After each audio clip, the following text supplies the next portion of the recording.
But at this point, we're just meeting for the first time. And he works for, at the time, works for a very well-known company that we all run searches on. Okay. And he and his wife and a couple of their kids, I was meeting for the first time at lunch, and we're sitting in Mountain View and we're talking, oh, what did you do? What do you do? All this stuff. And they said, oh, you're a real estate agent. Well, we're looking to buy property. Will you be our real estate agent? And I said, well, yeah. And so that client, they are the ones who sort of, what I say, kicked me back into real estate. Big it up, big it up. Yep. Leave in my face. Yeah. Here we go. Yeah. Here we go. Welcome to Let's Talk Real with Mel. We are here with Shari Silva from Santa Cruz, California. Realtor, been licensed for, 17 years or something, right? Since 2005, yeah, sounds about right. Okay. Sure. 2005. Tell us a little bit about your business. Well, first let's go all the way back and then we'll come forward. What got you into real estate? My dad. Yeah. He said, why don't you get your real estate license? And we had all, my mom, my dad, we'd all been in sales and full commission sales with Sears of all places. My parents are retired from Sears and Lipton. The first sale. Yes, the first sales. And it was straight commission. So I was already used to working on very, just 100% commission. If you don't make the sale, you don't get paid. Don't need it. So, but in between there, I went to college. And then I had a couple babies. And then I went to look for work. Okay. And my bachelor's degree is in the social sciences. Okay. So when I got out, I wanted to work in social change. So I go to my local nonprofit organization and apply, and quickly realized with their response, they would hire me, but I wouldn't be able to pay my own mortgage with that salary that they were offering. So I politely declined, and I thought, oh my gosh, what am I going to do? So that's when my dad suggested getting my real estate license. He had considered it in his life, but had never done it. So I feel like it was like one of wish for you. One of those things, so I went to my community college and took the one class that we had to take back then in California. And how many hours is that? I mean, it was one semester. Okay. One class. 3 or 4. Real estate principles. Yep. Yeah, back in 2005. And I actually passed my test the first time around and went right to work. Went and interviewed with a couple different brokerages in town and ended up hanging my license with Coldwell Banker because I thought they had a really good training program. And I had recently purchased my own house through that same broker. And so.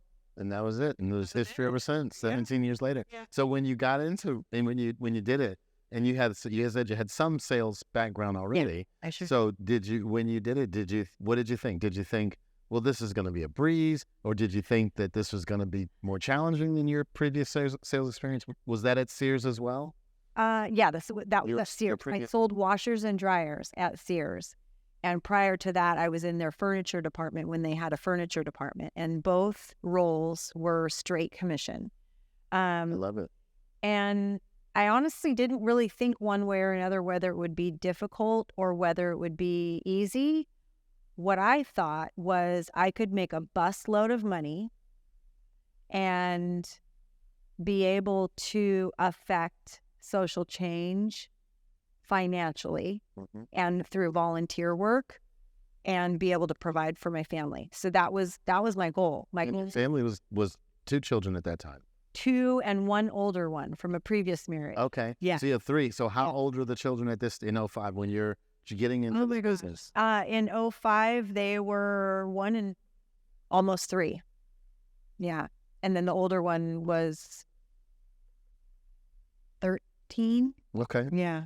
So 1, 3, 13, you got a whole family. Yeah. And you're embarking on this new journey. Yeah. But it was the journey. It was just, the only thing new about it was that it was just a different product or service. Right. You were selling your expertise in real estate Yeah. before you were selling your expertise in washers, dryers, and then prior to that, selling Yeah. expertise in furniture. So there was it probably was an easier transition for you than probably for most, I would think. Yeah, maybe what just came to mind as you were kind of, yes, the answer is yes. And what came to mind is when I was selling washers and dryers, no matter who came onto my sales floor, I would always take them to the very top of the line, washer and dryer, so that I could explain all of the features that were available. And then they could tell me what they didn't need. And then we would go down from there. Sometimes they would buy top of the line, bottom of the line, anywhere in between. Didn't really matter much to me, just so that they had their needs taken care of.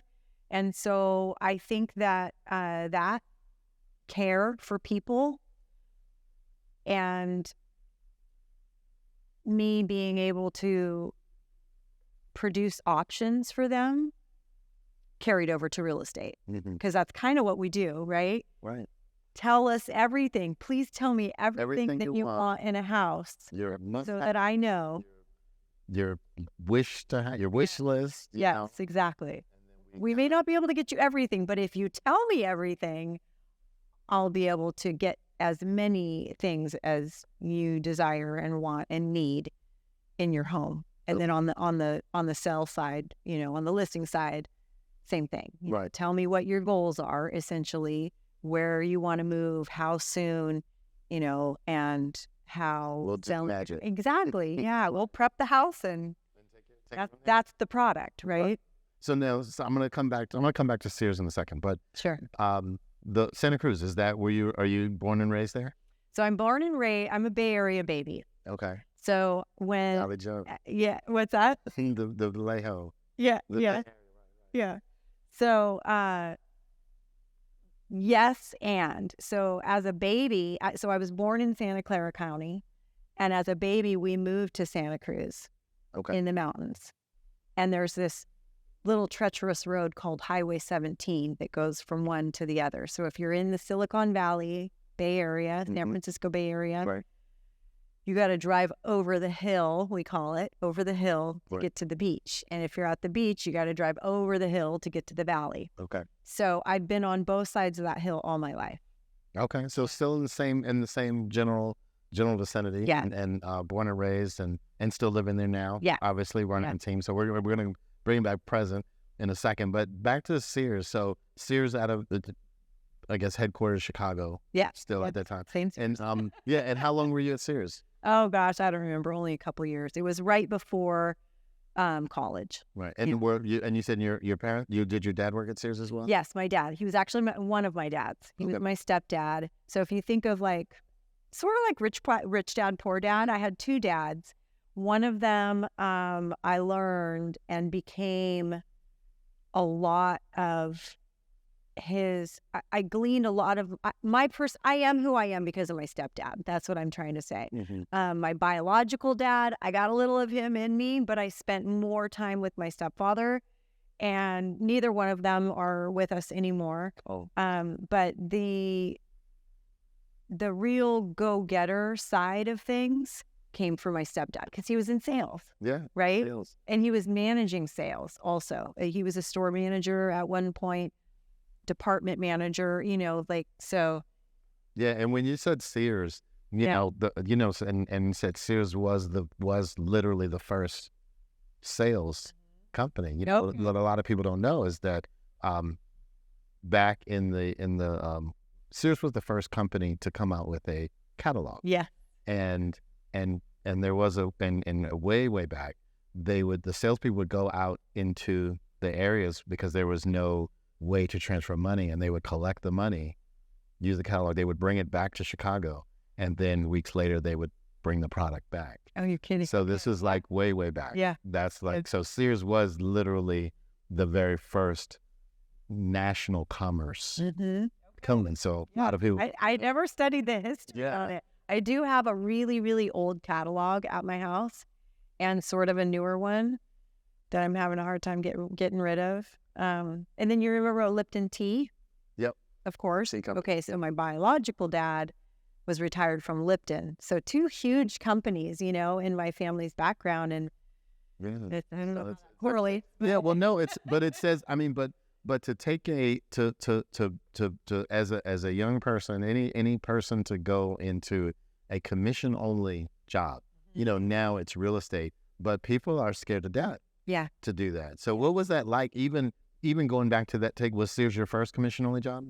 Yes, it was my first commission only job. And while I was there, they were transitioning into putting people on, you know, hourly or whatever they did. I don't know how they transitioned, but I remember years later talking to people who were still at Sears, and they said, yeah, gone are the days of the straight commission. We're now just Because hourly. it's cheaper for Probably, yeah. yeah. Because I'm sure you did it and you were willing to do it because it was a handsome commission. Yeah, it was. And what's interesting is beyond selling the white goods, you know, the washers and the dryers and the furniture, whatever you were selling, Sears had another thing that was not tangible that we had to sell, or that they wanted us to sell. And I was really good at selling that too. It was called a maintenance agreement. And it's basically what we might consider, you know, akin to the home warranty or an insurance. Yeah, you know, you get it for 1 year, 2 year, or 3 year. Yeah, seriously. I mean, people don't. All those suckers. Yeah, no. And that was where they made their money. Yeah, people. We could have a really whole wanted- thing on Sears, and then also the credit. Yeah. So because at that time, when Sears started, basically almost aching to bringing gold, going out after the gold rush, bringing back gold nuggets and Yeah. items of value, trading it for some type of stock or merchandise. Sure. Then they had more money than they needed. Yeah. So then they were pushing the credit. Just take the credit. We don't need the money. We'd rather have the payments. Yeah. And so so that's a probably we'll have a whole nother show on Financial education. on Sears and the history of that. Right. But yeah. Oh yeah, no, that's a Sure. right. Yes, too. Good. Yeah, It's fun. Thank no problem. So then let's bring it back forward. So what does then we transitioned from furniture, Sure. appliances, then real estate, and obviously in college, then college, then real Yes, estate, yeah. and family And kids. right? And we've never looked back, Yeah. because you're still in real estate, and we know that a lot of people, most people, in fact, 87.5% of the people don't make it. Yes. And there is a little story in there between licensed and today. So I like to say when the world fell apart the first time in my lifetime, 07, 08, 09, right in there. I think you were you were there, right? Remember the mortgage meltdown. So there was a short period of time where I did walk away from real estate, but I did keep my license. So I experienced some hardship as a brand new agent. I wasn't brand new. I was But new enough. years Since into 05, business. you were probably experiencing some Yeah. very good times. Yeah. So licensed in December 05, started practicing in January 06. Great year. And then 2008 rolled around. I was just starting to kind of figure things out. And then all of a sudden, we've got mortgage meltdown. We've got people in foreclosure. We've got short sales. And I was like, what? What is this? Right. What is going on? Figure out the regular market, right? And so I think it's important to recognize that. And I'm so glad, because as a brand new agent, I got really good training. I paid for coaching. I wanted to make sure that I was getting educated for myself, for my career. And wow, it was rough.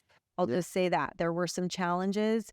And for my family to keep the roof over my head, I mean, I had 2 incomes in the household at the time, but in our generation, it takes 2 full-time incomes to raise a family, right? And you're not in Middle America either. Right. You know, you're in Northern California. Yeah. Which Pretty expensive. which was Yeah. it isn't a cheap place to live. Yeah. So I chose to walk away, but I kept my license active because I didn't want to walk away.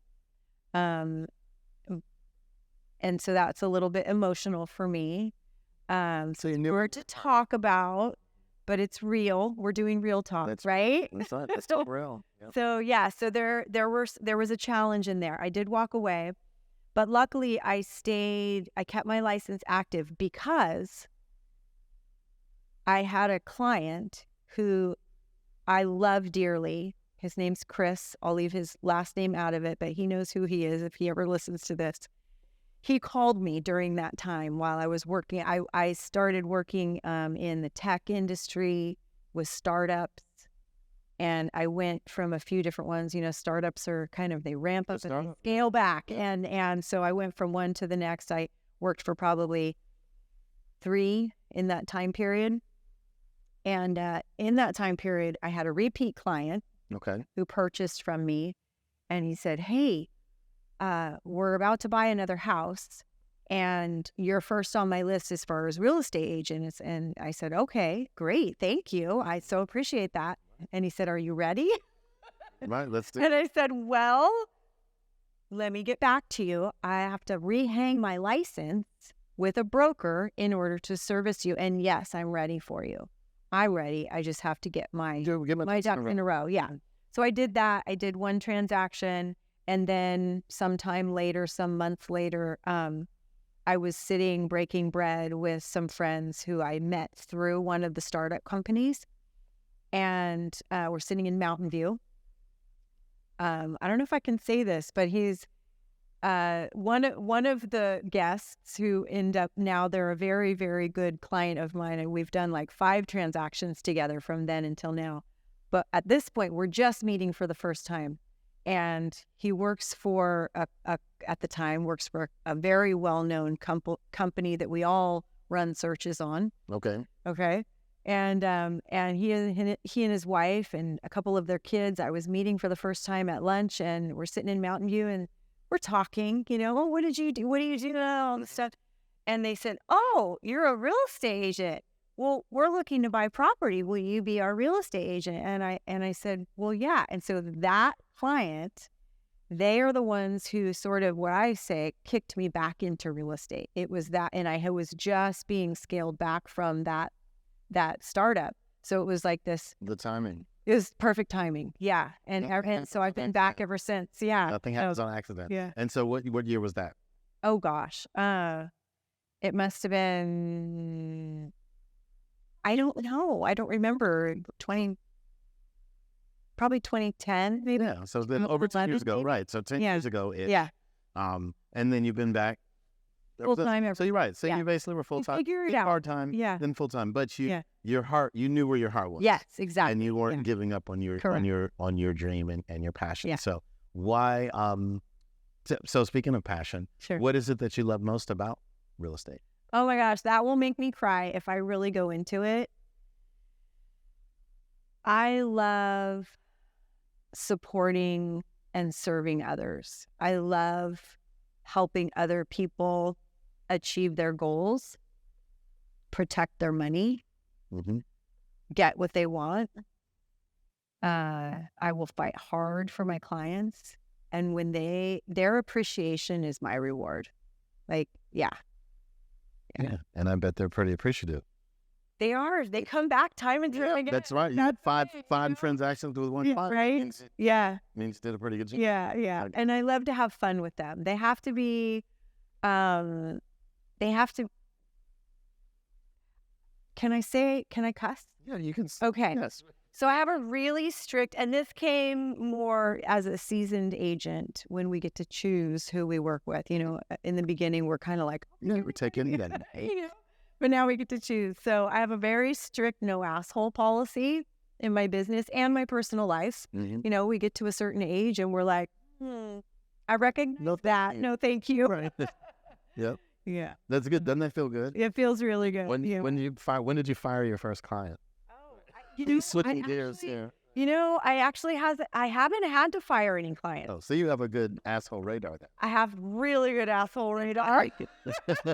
So you see him coming. One slipped in recently. I won't tell you which year. Okay. But it was worth it because they got what they wanted. Because I served them and I knew what their goals were, and we achieved their goals successfully. And then it was the highest price listing I had ever taken at that time in my career.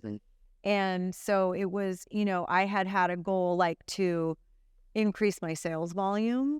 And I thought, okay, I can suffer through a little bit of, but they weren't assholes. I have to say that they weren't assholes. Just a little difficult. They weren't exactly my vibe, but we got through it, and ultimately they got what they wanted. Absolutely. And so you served them. And I stayed professional, and I stayed politely silent sometimes, but yeah. Yeah, this, That real. This is real. That's right. This is Yeah, real. no, we do our best. We do the best of our ability to serve our clients, to relay our expertise to our clients, and and most of the time they adhere to our suggestions. Yeah. Sometimes they don't. Yeah. Well, that speaks to trust, right? And I asked that client. This will reveal who it is. If they ever watch it, they'll never watch this, but I did ask that client, we needed a translator because there was a language barrier. And so I asked the translator, I said, why did the client, or I said, why did you guys choose me? Because it was a competitive environment. I was up against some really top, great, wonderful agents in my market. They were interviewing agents and they picked little old me. Who would have thought? And so I didn't have a fancy listing presentation. I sat sort of like this and interviewed with them. And so later we're doing work on the house and together. And I asked him, I said, why did you guys choose me? And he said, well, we didn't, the client did. And I said, well, why did the client choose me? And he said, because we told her to. And I said, well, and it was this was the translator. Yes. Saying this? Yes. Okay. And he said 2 words to me. Because I said, why did you tell her to choose me? And he said, work ethic. He said, when we sat with you, and he didn't say this at that time, but I learned later that when we sat at the table, when we interviewed with you, I don't know how he said it, but what I gleaned from it was, because this is how I felt at the time, I didn't care so much that I got the deal. I cared that the deal got done. And so I was referring them to contractors, painters, all of the crew, all of the trades that I work with, my people, my team that I work with. I was already making the phone calls and making the appointments because the client had deadlines. And these deadlines were really tight. And I thought, if I'm going to get the job, I got to start working. You want to start now before I get the job. And so I went right into action. And so, it's just, sometimes we have to act in a way that is what's the right thing to do, no matter, I like that. And even if I didn't get the deal and my trades guys got a job, I helped them out. Right. And so it speaks a little bit to I think this podcast here is a lot about, if I'm not mistaken, correct me if I'm wrong, small businesses, entrepreneurs, not just real estate, right? But making sure that we take care of our team, our people. Yeah, those that are in our community who we work with every day. Right. Yeah, and I love them. and that's an excellent point, because I think sometimes small business people want to have a tendency maybe to hold back a little bit because they want to keep all the goods, and then once I'm hired, then I'll release all the goods. But they miss out on those opportunities. Because if you had held back, right, you likely would not have gotten that business. Yeah, and a lot of entrepreneurs, in my opinion, will find, and in my experience, they'll find themselves working for free a lot. But it all balances out as long as they're getting enough work that it makes up for that. Being of service. Being of service. So, and the trades guys, they go out there, and gals, they go out and they do their estimates and they do their bids. And I don't know what their numbers are. Do they get 1 out of 3? I have no idea. But I know that those bids sometimes are long drives, long hours, weird hours, and they don't always get the job, right? I do my best to make sure that they get my jobs. Right. All you can do is give them more opportunities. Yeah, exactly. And that's it. Just like us, we want and our foot in the door. Yeah, up in the door, an opportunity. And if there's an opportunity, then it's up to the individual to put on their A game and their best performance. That's what we say. You shouldn't practice on your clients. Practice in private. Yeah. Michael Jordan's he should practice in the foul shots on the free throw line when it's closed, when the stadium is closed, not practicing during the game finals. Yeah, exactly. Yeah, good stuff. So another share. Let's talk real. Okay. What is some a crazy story or something that you've had a situation? It could be a situation with a client, or it could be a probably something that might be unique. Something, I'm sure you have several. We all have several in this business, but what's a juicy one that you can? Oh my God, I'm not sure. I might have to think about that for a minute. A juicy. Yeah. Well, we can come. Nothing back to comes right to mind. Let's come back. We'll come back to it. So tell us about, so that we talked a lot about kind of how you got here. Tell us a little bit about what your business looks like now. Big team, small team, solo, and then also where you want to go, where you see yourself in the next 3 to 5 years. Okay, so the kids are grown. My youngest is now 18. Okay, wow. And I have focused a lot of time on family and business. I hit my best year in 2021. Okay. Up until then, it kind of, it ebbed and flowed. I wasn't really tracking. I'm still not really tracking. That's changing. We're improving every day. We're improving every day. I'm ramping up. I've made a commitment to my team and myself and my family that I want to triple my production next year. Okay. From this year to next year. And that's a tall order, so I'm terrified and excited. Yeah, I've hired some help recently. I've hired 3 people to help me recently, from maybe third quarter till now of 2022. And so 2022 has been better than 21. Right. 2023, we're tripling. There's a 3 in there. I just realized that. 3. Yeah. So, okay. So did that answer the question? Yeah. Yeah. I think where I've been has been focusing on work and family. And now I'm focusing on getting kids through college and entrepreneurship and just life, making sure everybody feels supported and independent. Yeah. It's a for, I have kids as well, and it's a challenge. You want them to kind of grow up on their own, but you don't want them to fail. Right. You don't just No, you kind of want them to fail a little bit. Just a little. They need a little failure. Bit, right. Yeah. But we want to provide the same support that that our parents provided for us. Yeah. And as best we can. Love, mostly love. Yeah. It's really a lot of love.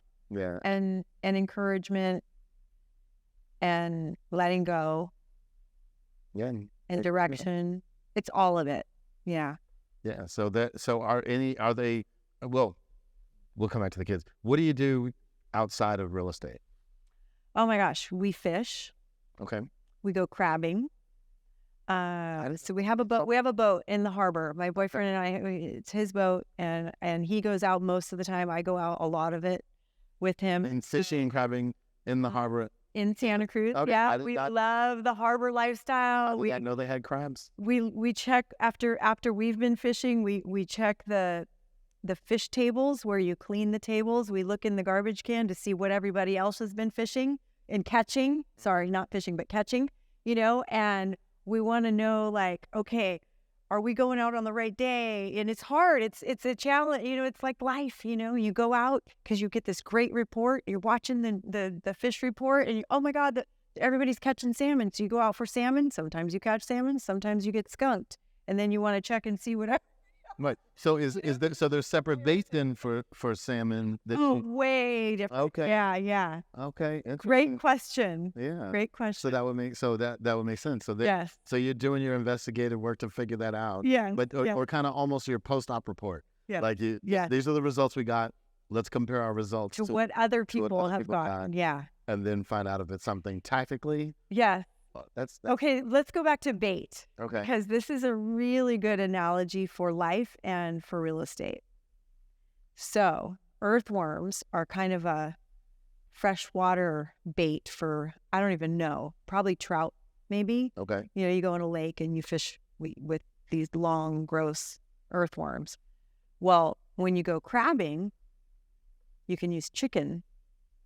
Like if you had chicken for dinner, or if you have raw chicken, you can go to the meat market and buy raw chicken and throw it in the crab pot, we call them. Okay. And you drop the pots and let them soak in at the bottom of the ocean with chicken.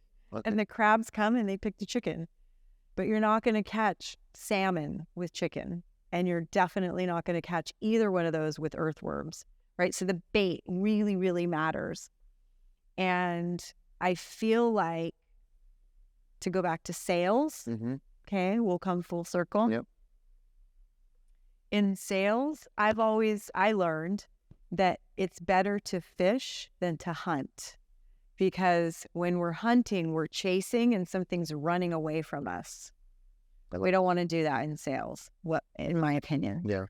In sales, we want to say, look at this, isn't this cool? And we want them to come to it. We want to attract. We want to use the right bait to attract the right client, not the assholes, Right. but the right client who vibes with us and is there are people, and that's going to be different for every agent.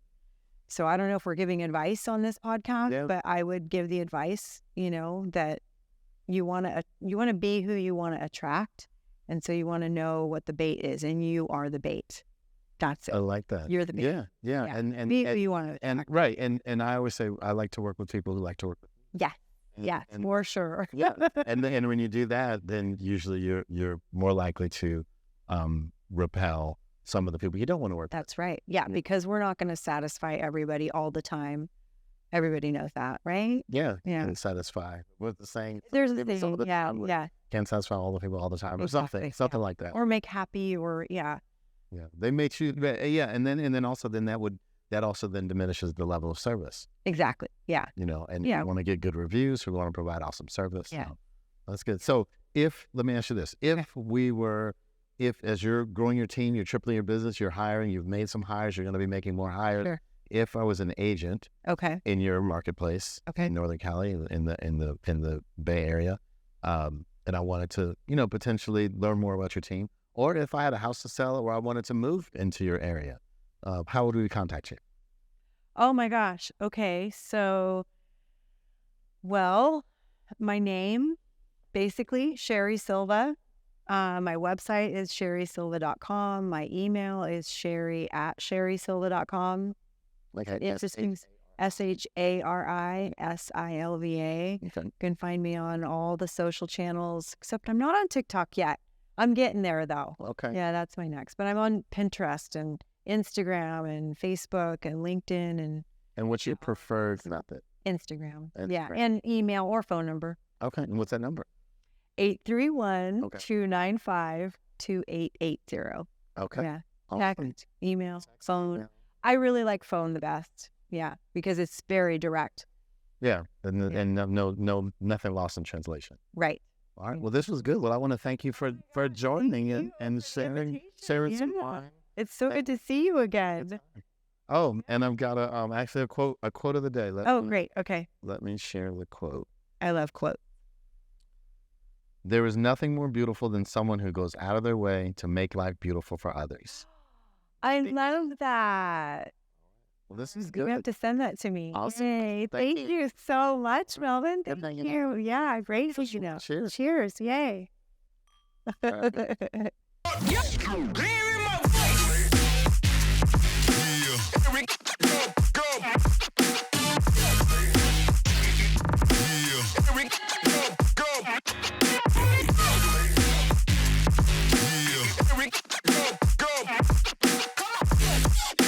Play games like